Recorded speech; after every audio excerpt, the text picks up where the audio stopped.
오늘 본문의 말씀을 오늘 가지고 우리 왕의 신하의 믿음, 제가 이렇게 제목을 정했고요. 부제목으로는 우리 말씀 중심의 신앙 이렇게 정해보았습니다. 자, 우리 함께 예배부터 우리 함께 인사합니다. 오늘 좋은 일이 납니다. 좋은 일이 납니다. 날씨가 추워서 그냥 기운이 없어요. 좋은 일이 왔다가 그냥 금방 것 같아. 자, 우리 다시 한번 인사하겠습니다. 자, 당신 믿음의 사람입니다. 당신 믿음의 사람입니다. 당신 믿음의 사람입니다. 근데 목소리가 죽어 계세요. 옆에 분이 믿음의 사람들이 마음에 안 드신가 봐. 네. 자, 저와 여러분은 하나님 은혜 가운데서 우리 축복된 사람들로 믿습니다. 원래 감기 독감의 유행에서 오늘도 정말 지난주에 보셨던 분들이 또 많이, 지난주에 안 나오셨던 분들이 여러 분 나오시고 지난주에 보셨던 분들이 또 많이 못 나오셨네. 감기 독감이 등장한데요. 자, 우리 조심하시고 오늘 또 말씀을 드려서 우리 함께 은혜를 받기를 원합니다. 자, 아무리 과학이 발달했다 하지만 또 이 문명이 발달하고 과학이 발달되고 의학이 발달되었죠. 그래서 사람들의 수명이 점점 늘어나고 있지만서도 그러나 우리가 아직도 의학적으로 고치지 못한 많은 병들이 있는 것을 보게 되어집니다. 자, 전에는 그런 병이 있는지도 몰랐는데 의학이 발달해서 병이 더 많은 병들을 우리가 찾게 되어지고 또 그 병들을 또 고치기 위해서 그렇지만 아무리 의학이 발달해도 고치지 못하는 병들이 계속 나오고 있는 것을 보게 되어집니다. 자, 오늘 요한복음 4장에는요 예수님께 호의를 보이는 두 동네 사람들이 나옵니다. 자, 먼저 사마리아 사람들이 요한복음 4장 앞절에 나오게 되어집니다. 자, 떳떳하지 못한 과거를 지녔다는 이유로 동네 사람도 의도적으로 땅을 나갔던 한 여인에게 예수님께서 접근하셔서 그 여인을 통하여 예수님이 메시아임을 증거하게 되었습니다. 그리고 그 여인의 전도를 통하여 수많은 동네 사람들이, 수많은 사마리아 사람들이 예수 앞에 나와 예수의 말씀을 듣고 예수님이 메시아임을 깨닫게 되었습니다. 자, 그리고 또 오늘 본문에 또 오늘 나오는 또 이 갈릴 사람들이 있습니다.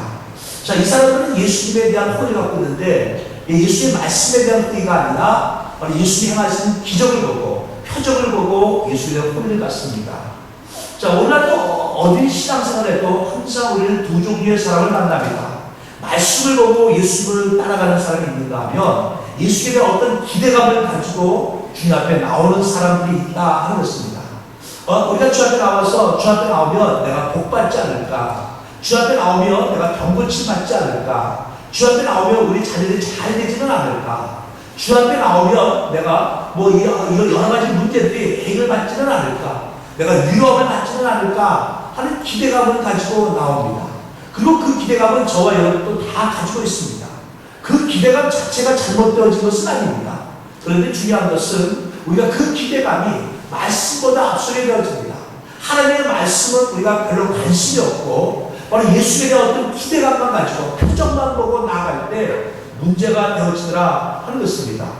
자, 오늘 본문에 보면 예수님께서 자, 갈릴리 이뤘을 때, 자, 물로 포도주를 만드신 갈릴리 가나에 이뤘을 때, 자, 그곳에 왕의 신하가 있어서 예수 앞에 나오게 되었습니다.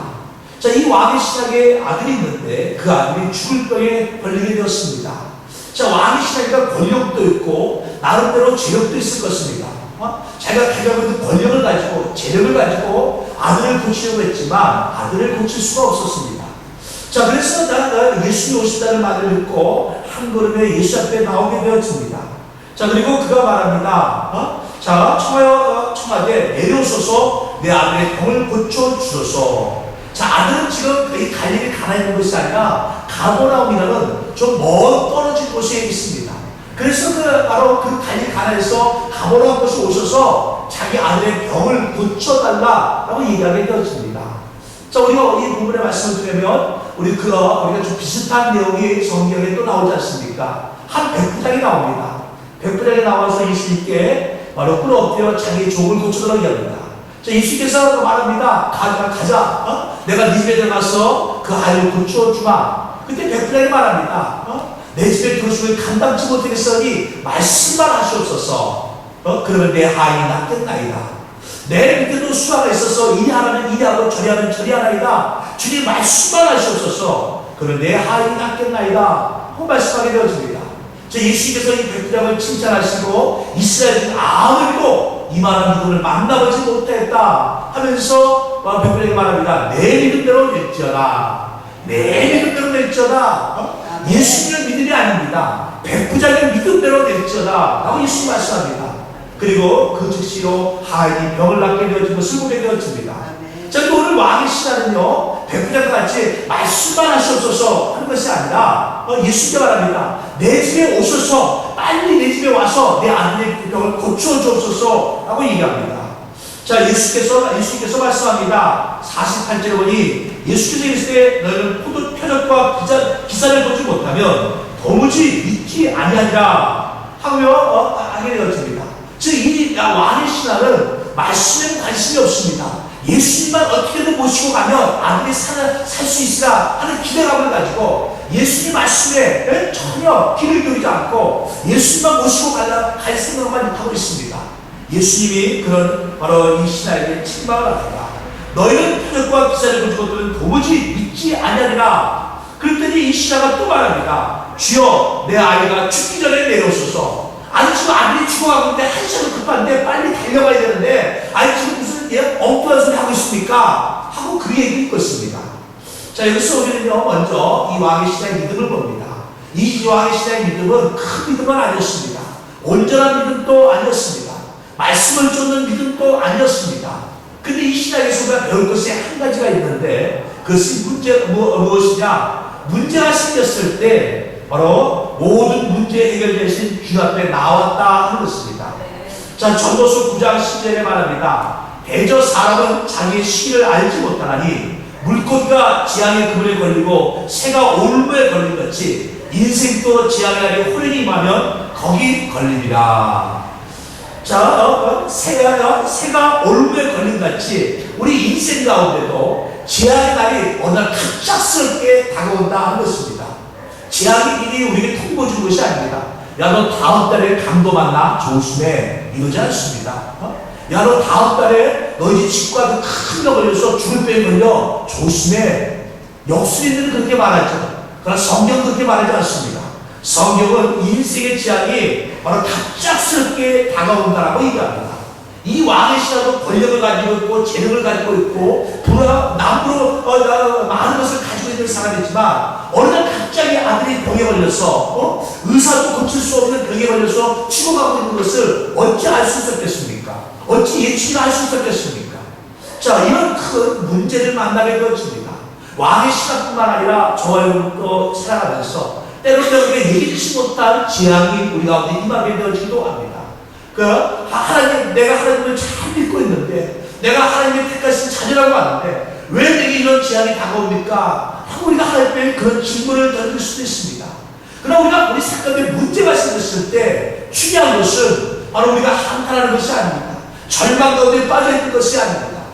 그냥 넛을 놓고, 나는 이제 끝났구나. 나는 이제 아무것도 할 수 없는 그런 무력화자가 됐구나. 하고, 내 인생을 내가 듣고 한다는 것이 아니라 모든 문제 해결되신 주 앞에 나와야 한다 하는 것입니다. 우리 주님께서 어떤 문제도 해결할 수 있는 분이십니다. 우리 가운데 많은 문제가 다가오고 때로는 내가 그 어떤 문제에서 도움을 줄 수 있는 사람이 있는가 하면 도움을 줄 수 없는 사람이 있습니다. 자, 예를 들어서 어느 성도님이 만약에 큰 경제적인 어려움을 만나서 저한테 찾아왔다고 생각해 보십시오. 저는 경제에 도움을 줄 능력이 없습니다. 그냥 제가 할 수 있는 건 기도밖에 없습니다. 근데 그분이 원하는 기도가 아니라 어떤 경제적인 도움이라 한다면 저는 그분에게 도움을 줄 수가 없을 겁니다. 자, 우리는 살아가면서 여러 가지 어려움을 만납니다. 그러나 그 모든 어려움에 해결되신 주 앞에 나가기만 하면 되어진다는 것입니다. 자, 이 왕의 신하가 비록 큰 믿음의 사람은 아니었지만, 온전한 믿음의 사람은 아니었지만, 그러나 그는 문제를 만났을 때 예수 앞에 나왔다는 것입니다. 예수 앞에 나와서 간구합니다. 예수 앞에 나와서 주여, 내 아들의 병을 고쳐 주소서. 그가 거의 죽게 되었나이다. 내 아들의 병을 고쳐 주소서. 내 아이가 죽기 전에 속히 내려오소서 하면 주 앞에 간청하게 되어집니다. 간구하게 되어집니다. 우리 문제를 만났을 때 주 앞에 나가야 합니다. 주 앞에 나가 간구하는 자가 되어야 합니다. 간청하는 자가 되어야 합니다. 주여, 내가 이와 같은 어려움을 만났나이다. 내 인생에 혼혈이 기량이 임하게 되었나이다. 내 인생 가운데 환난이 갑작스럽게 닥치게 되었나이다. 주여, 나를 도와 주옵소서. 주님, 이 문제를 해결하여 주옵소서. 이 시험을 이기게 하여 주시옵소서. 그럼 간구하는 자가 되어야 하는 것입니다. 자, 이 왕의 시작에 배울 수 있는 것이 이와 같은 것입니다. 자, 주님이 말씀하십니다. 자, 주님께서 말씀하기를 예수께서 이르시되 가라, 내 아들이 살아있다 하시니 그 사람이 예수께서 하신 말씀을 믿고 가더니. 자, 이제 예수님께서 말씀합니다. 가라 그럽니다. 자, 우리 표적과 기사의 신앙, 제가 오늘 제목을 왕의 신앙의 믿음이라고 정했고요. 자, 부제목으로, 주번에 나와 있지 않지만 부제목으로 바로 말씀 중심의 신앙 이렇게 정해보았습니다. 자, 우리 아까도 제가 얘기했지만 우리 교회 신앙 있는 가운데는 두 부류로 우리가 구분할 수 있습니다. 말씀 중심의 신앙이 있는가 하면 표적과 기사의 신앙이 있다 하는 것입니다. 자, 표적과 기사예요. 하나님 앞에 나와서 무엇인가 우리가 기대고 우리가 무엇인가를 바라는 것은 결코 나쁜 것이 아닙니다. 그런데 말씀의 중심이 되지 못하고 저와 여러분의 믿음이, 저와 여러분의 신앙이 바로 표적과 기사의 중심이 되어진다면 우리의 믿음은 헛된 믿음에 불과할 것입니다. 많은 사람들이 믿음 생활하면서 흔들거리는 이유가 무엇입니까? 말씀이 없기 때문에 그렇습니다. 말씀이 중심이 되지 못하기 때문에 그렇습니다. 제가 한 20년 전에 앵카에서 목회할 때입니다.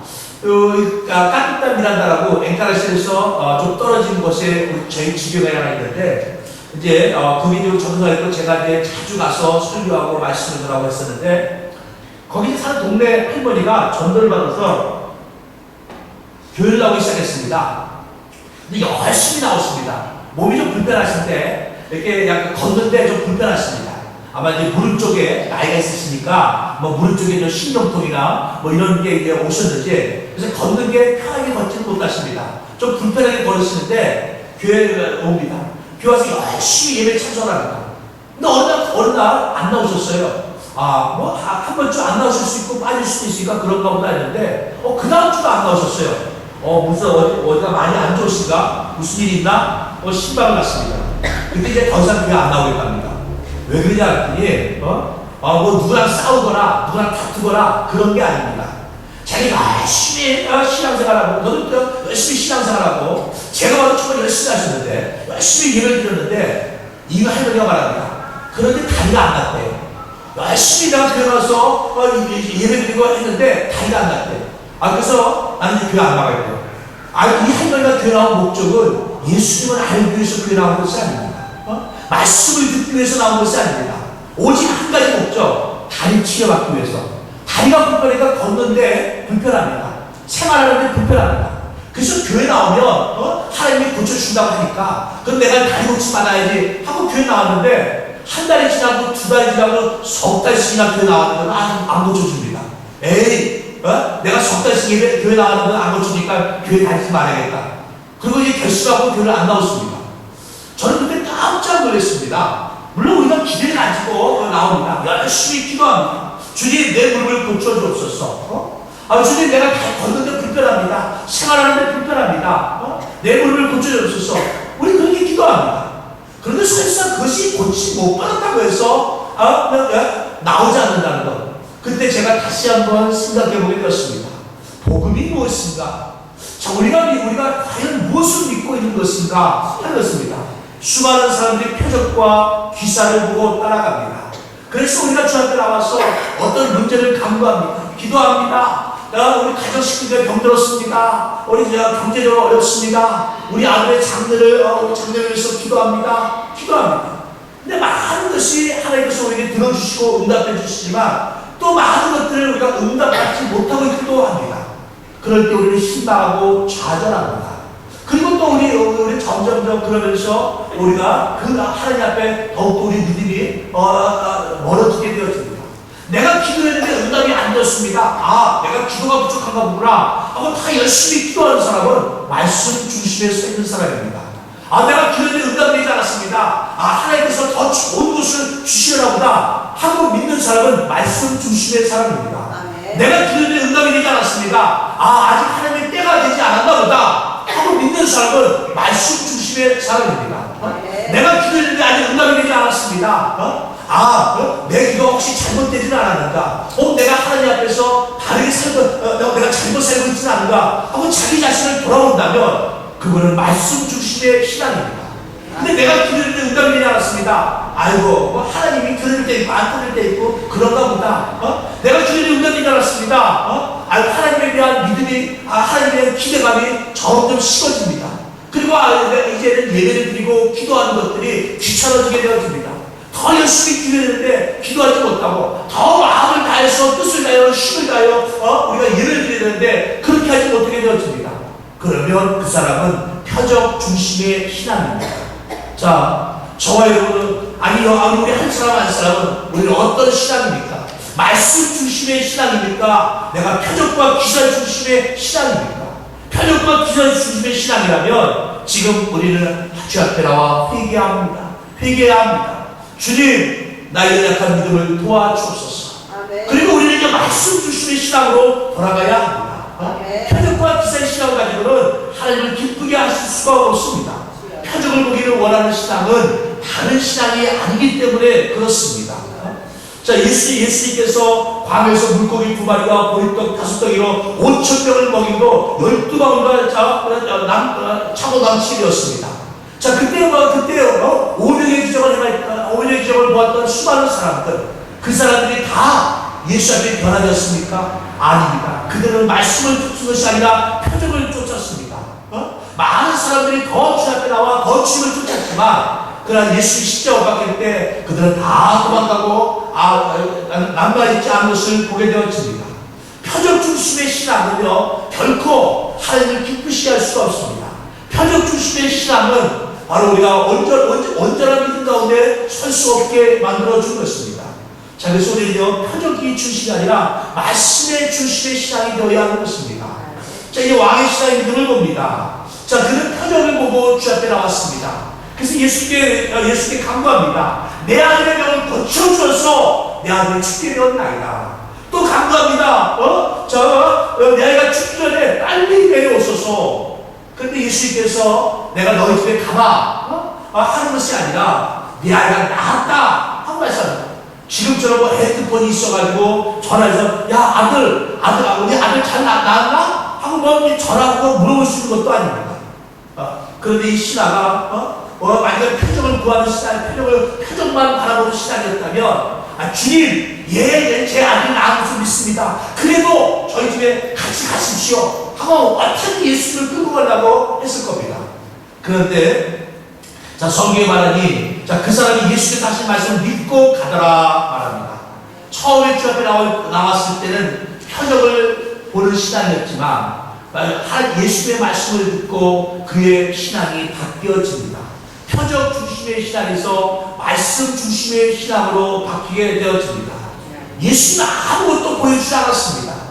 아무것도 보이지 않고 네 아들이 무슨 병에 걸렸느냐, 언제부터 그 병에 걸렸느냐, 그 병을 낫기 위해서 의사는 가봤느냐, 병원에 가봤느냐, 약은 먹어봤느냐, 이런 거 일제 물어보지도 않냐고. 그 전에 병에 걸리기 전에 어떤 조짐이 있었느냐, 이런 건 일제 물어보지 않고 예수님이 말씀하시기를 아들이 살았다, 내 아들이 고침받았다, 살았다라고 말씀합니다. 딱 그 한마디만 하십니다. 바로 왕의 신하가 그 말을 듣고 바로 예수의 말씀을 믿기로 작정을 합니다. 예수의 말씀을 믿고 이제 말씀 중심에 쓰겠다라고 작정을 합니다. 그리고 그 말씀을 믿고 집으로 내려가게 되어집니다. 자, 왕의 신하의 믿음은 무엇입니까? 바로 그는 예수님이 하신 말씀을 믿었다는 것입니다. 자, 우리는 하나님의 말씀을 믿어야 합니다. 우리 성경 말씀을 믿어야 합니다. 성경에 있는 수많은 약속들을 믿어야 하는 것입니다. 그 약속은 너는 두려워 말라, 놀라지 말라, 내가 너와 함께야. 그 여호수아에게 준 약속이지 나하고는 아무 관계가 없어. 그거 그렇지 않습니다. 여호수아하고 주신 약속이라면 그것이 왜 성경에 기록되어 있어요? 그 말씀을 믿고 의지하는 자에게는 그 말씀이 하나님의 약속이 되어지는 것입니다. 그런데 우리는 이제 성경을 읽으면서 통해서 성경에서 수많은 약속들을 정말 세상에서 그 어떤 누구도 줄 수 없는 하나님의 귀한 약속들을 우리는 받고 있지 않습니까? 그럼에도 불구하고 그 약속을 나무 연관을 시키지 못합니다. 이 약속은 여호수아에게 주신 약속이야. 이 약속은 아브라함에게 주신 약속이야. 이 약속은 이삭에게 주는 약속이야. 이 약속은 모세에게 주신 약속이야. 이 약속은 요셉에게 주는 약속이야. 이 약속은 다니엘에게 주는 약속이야. 거기에 나는 없습니다. 아니요. 우리는 하나님의 말씀을 믿어야 합니다. 하나님께서 아브라함에게 주신 약속, 우리에게도 주시게 되어집니다. 하나님의 다니엘에게 주는 약속, 우리에게도 주시게 되어집니다. 하나님께서 이삭에게, 요셉에게, 야곱에게 주었던 약속, 저와 여러분에게도 주시게 되어진 것입니다.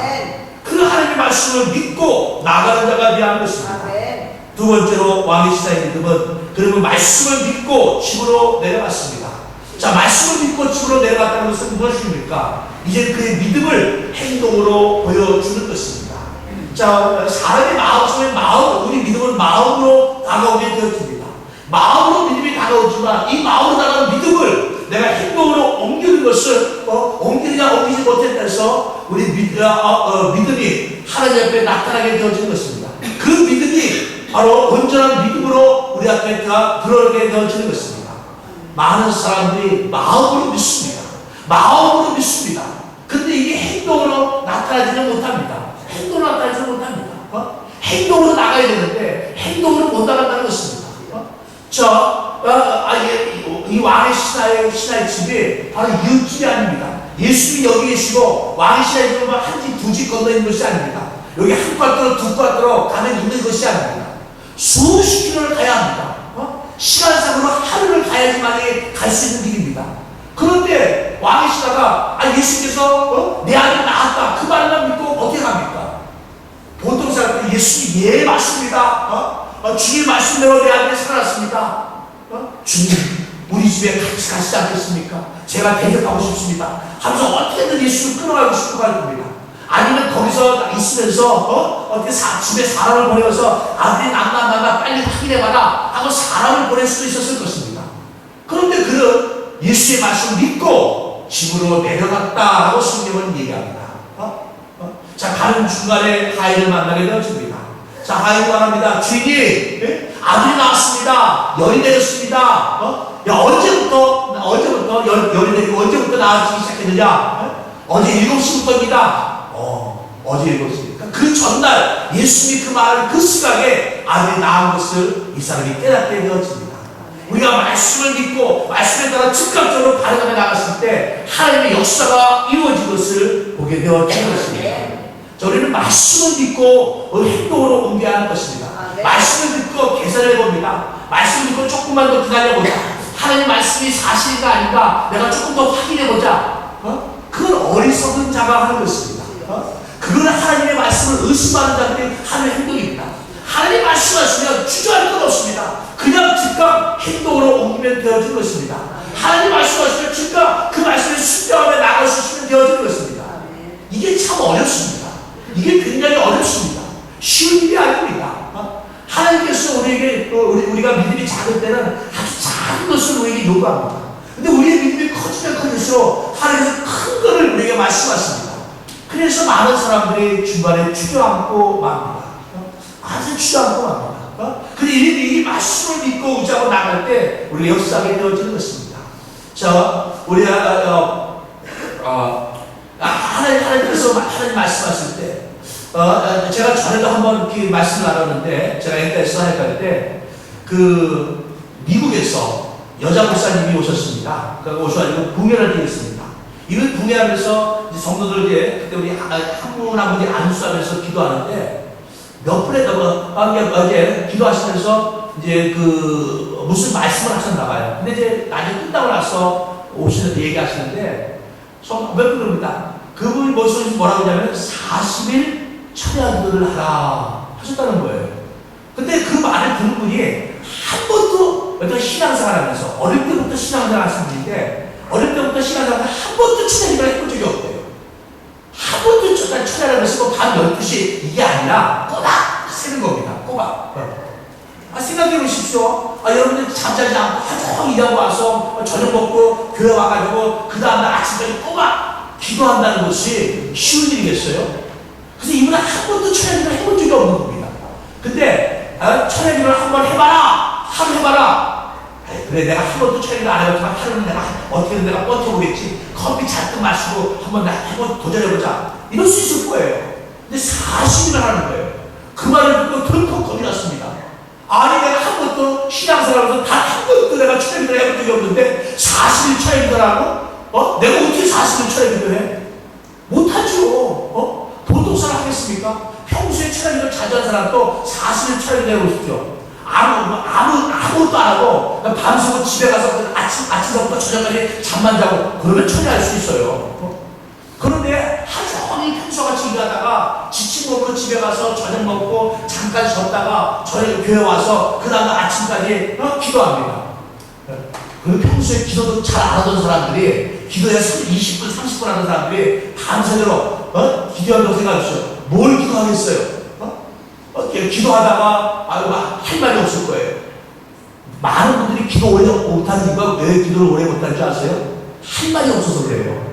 하나님께 구하고 싶고 감동하고 싶고 많은데 한 20분 30분 하고 나면 할 말이 없어요. 다 했어요. 그래서 또 한 말 또 해야 돼. 또 반복해야 돼. 그래서 기도를 오래 못하는 거예요. 근데 평소에 기도를 안 하는 분들이 평소에 기도를 그렇게 막 그냥 열심히 기도하는 것도 아닌데 40일 동안 천년도 하니 덜컥 겁이 납니다. 나는 못합니다. 내가 어떻게 40일 처리합니까? 근데 다른 분이 내가 도와주겠습니다. 같이 한번 합시다. 근데 하더니 정말 40일 하더라고요. 저는 그분들 처리할 때 저는 잤어요. 저도 그냥 매일 아침마다 가서 전도하고 막 그럴 때, 원주민한테, 제가 어떻게 40을 저도 감당하겠습니다. 근데 이분들이 그냥 기도하다가, 어떨 때는 기도하다가 쫄다가, 어떨 때는 기도하다가 쫄다가, 어떨 때는 기도하다가 막 자면은 막 손톱을 찬송을 부르다가, 근데 저는 40일을 처리하신다고. 하나님의 은혜입니다. 하나님께서 우리에게 말씀을 줍니다. 순종하라! 하고 말씀을 주십니다. 근데 그 말씀을 주실 때는요, 그를 이길 수 있는, 지킬 수 있는 능력도 함께 주신다는 것입니다. 한 번도 차이 안 하시는데 어떻게 40을 합니까? 못해요. 근데 하나님은 40을 할 수 있는 능력을 주셨습니다. 그분이 처음에 못한다 했다가 그래 하자 하고 나가더니 결국 40을 하시더라고요. 제가 느낀 게 이게 하나님의 은혜구나. 하나님께서 우리에게 말씀을 주실 때 그냥 우리가 지킬 수 없는 것을 무조건 지켜라 하시는 그런 분이 아니라는 것입니다. 우리가 지킬 수 있는 능력도 주신다는 것입니다. 말씀에 순종할 때 처음부터 겁먹지 마세요. 어느 날 하나님께서 여러분에게 말씀합니다. 사랑하구나. 야, 성경을 100번 읽어라. 아니, 나는 여태까지 신앙생활 성경 한 번 읽기 바쁜데 100번을 어떻게 읽어? 어이구, 내가 한 번 읽으라면 내가 읽겠다. 2번 읽으라면 내가 2학번 읽겠다. 5번 읽으라면 내가 진짜 길 수 없게 한번 읽어보겠다. 100번? 나는 못 읽어. 하고 그러고 말 거예요. 하나님께서 한 번 읽어라 그러면 다 읽습니다. 근데 100번 읽어라 그러면 아마 대부분의 성도들이 다 포기하고 말 거예요. 100번을 내가 어떻게 읽어? 이게 말이 100번이지? 여기 창세기부터 요한계시록까지 100번인다고 생각했어요. 신앙생활 10년, 20년에도 한 번도 제대로 못 읽는 분들이 수두룩한데 100번 읽으라고 생각해보시죠. 못 읽어. 아니, 처음부터 나는 안 돼. 이거 못 읽어. 하고 포기하고 안 돼. 하나님은 처음부터 야, 성경 한 번 안 읽어볼래? 창세기 요한계시록 한 번만 읽어봐. 이랬으면요 대부분 순종합니다. 한 번이야 내가 한번 귀를 수 한번 읽어보지 하고.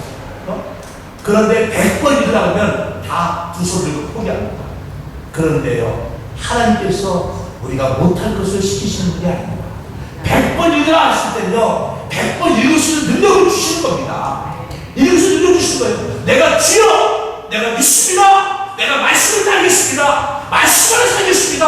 하고 나아가면서 성경을 읽으면요, 어느 순간 성경을 읽어주고 1시간 읽고 2시간을 읽어도 성경이 읽는 게 재미가 있습니다. 시편 기자가 고백하지 않습니까? 하나님 말씀이 어찌 그리 내 입에 단지요 소리꿀보다 더 달아이다. 말씀을 읽는데 뭐 말씀이 소리꿀보다 더 달아요? 하나님의 은혜를 주시니까 그렇죠. 하나님의 주시는 여러분, 말씀이 재밌습니까? 텔레비 드라마 보는 게 재밌겠어요? 솔직히 솔직하게 얘기해보세요. 예전에 어느 목사님 와서 그러더라고요. 여러분 돈 좋아하시죠? 그랬더니 저희 애가 있을 때 우리 원주민 교회 와서 부흥하시는데 돈 좋아하시죠? 아무도 대답을 안 합니다. 여기다 가짜만 있네. 거짓말쟁이만 있네. 난 돈 싫어하는 사람이 있어. 나도 돈 되게 좋아합니다. 그래서 그 목사님, 나 돈 되게 좋아해. 근데 두 번째로 좋아해요. 첫 번째가 하나님이야. 맞는 말 아니에요. 돈 싫어할 수가 있어요. 돈 좋아하시죠? 그런데, 돈 좋아한다는 괜히 거룩하지 않은 것 같아요. 난 돈하고 관계가 없는 사람처럼. 돈 싫어할 사람이 어디 있어요? 다 좋아하죠. 그런데 우리는 하나님이 더 좋은 겁니다. 하나님이 더 좋은 거예요. 말씀이 더 좋은 겁니다. 말씀대로 살아가는 것이 더 좋은 것입니다. 이게 우리의 힘과 눈으로 되어진 것이 아닙니다. 하나님의 은혜로 되어진 것인데 내가 먼저 결단하고 결심하고 하나님께 나가야 합니다. 주님, 내가 말씀대로 살겠습니다. 내가 말씀 중심이 되겠습니다. 주님이 내게 복을 주지 않는다 할지라도, 내게 건강을 주지 않는다 할지라도, 내게 물질을 주지 않는다 할지라도, 내 길을 응답하지 않는다 할지라도, 내 삶 가운데 하나님의 표적과 기사가 나타나지 않는다 할지라도 나는 말씀을 따라 살겠습니다. 나는 말씀을 따라 살겠습니다. 그 이야기가 있을 때 바로 하나님을 보시는 믿음, 하나님 보시기에 아름다운 믿음, 그와 같은 믿음이 되어지는 것입니다. 오늘 이제 말씀을 정리해 봅니다. 자, 오늘 말씀에 우리 말씀에 교훈되는 중심이 무엇입니까? 우리 함께 따라하십니다. 말씀 중심의 신앙이 되어야 합니다. 말씀 중심의 신앙이 되어야 합니다. 우리 말씀 중심의 신앙이 되어야 한다는 것입니다. 다른 것이 없습니다. 하나님께서 내 기도를 들어주시면 너무 고맙고 감사하지만 하나님께서 내 기도 들어주지 않아서 내가 힘들고 어렵지만 그런데 하나님의 기적과 표적이 나타나지 않는다 할지라도 하나님의 그 능력이 저의 삶에 나타나지 않는다 할지라도 나는 말씀을 따라 살겠습니다. 다니엘의 집은 사드락과 메섹과 아벤노고가 그렇지 않습니까? 느보라 왕이 바로 그들을 금세에 전하려는 그들을 붙잡아 풀풀에 넣으려고 합니다. 그리고 말합니다. 사드락과 메섹과 아벤노고야, 너희를 내 손에서 건드는 신이 어디 있겠느냐? 지금이라도 늦지 않았다. 지금 금세에 전하면 내가 너희를 용서하마. 근데 그들이 뭐라고 이야기합니까? 왕이여, 이에 대해서 우리가 말할 필요가 없나이다. 우리 하나님이 왕의 손에서 우리를 건져 주시었거니와 그리 아니하실지라도 하나님께서 우리를 건져주지 않아도 우리를 도와주지 않고 우리를 구해주지 않아서 우리가 불속에 들어가 타죽는 한이 있다 할지라도 금세에 전하지 아니하는 말이다.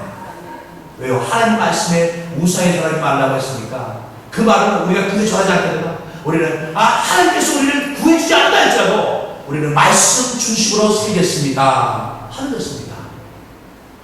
사드락과 메섹과 아벤노고의 그 믿음, 그 신앙, 하나님 얼마나 기뻐하셨습니까? 하나님께서 그들을 불속 가운데 건져주시고 그를 또 느바세 왕이 어느 사드락과 메섹과 아벤노고의 왕을 찬송할지어다, 그의 왕을 찬송할지어다 하면서 그들을 높여주고 하나님을 높이게 된 것을 보지 않습니까? 말씀 중심의 신앙이 되어야 합니다. 그래야 우리가 세상에서 우리 온전한 그리스도의 증인이 될 수 있습니다. 말씀 중심이 되어야지 우리가 세상에서 힘있는 그 믿음의 사람이 되어집니다. 교회가 힘이 없고 하나님의 사람들이 힘이 없는 이유는 다른 것이 아닙니다. 우리가 가진 것이 적어서 숫자가 적어서 그런 것이 아닙니다. 우리 자신이 한 사람한테 말씀 중심의 신앙이 되지 못했기 때문에 우리에게 영적인 파워가 없는 것입니다. 살아가시는 건 말씀 중심의 신앙으로 나가기를 바랍니다.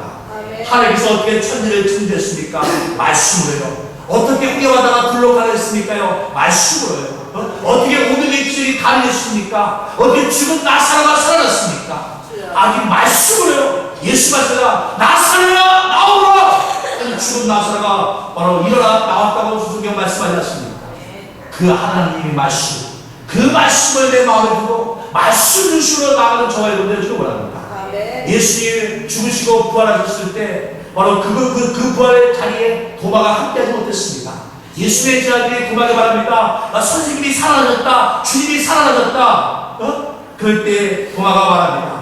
내가 그 손에 문짝을 눌러오며 내 손가락을 그 문짝에 넣으며 내 손을 그 옆에 넣어보지 않고는 내가 결코 믿지 않는다. 도마가 다짐을 합니다. 그런 도마에게 예수님이 나타나서 말합니다. 너는 나를 본보로 믿느냐? 믿지 못하고 보지 못하고 믿는 자들은 복되도다 말씀하게 되었습니다. 기사와 표적을 내가 보지 못했다 할지라도 하나님 말씀을 따라 말씀을 믿고 나아간다는 복되도다. 성경 그렇게 말씀하고 있는 것입니다. 아멘. 우리 말씀 중심의 신앙으로 나아가는 저와 여러분 다 되시기를 주의 이름으로 축원합니다. 아멘. 축원합니다. 아멘.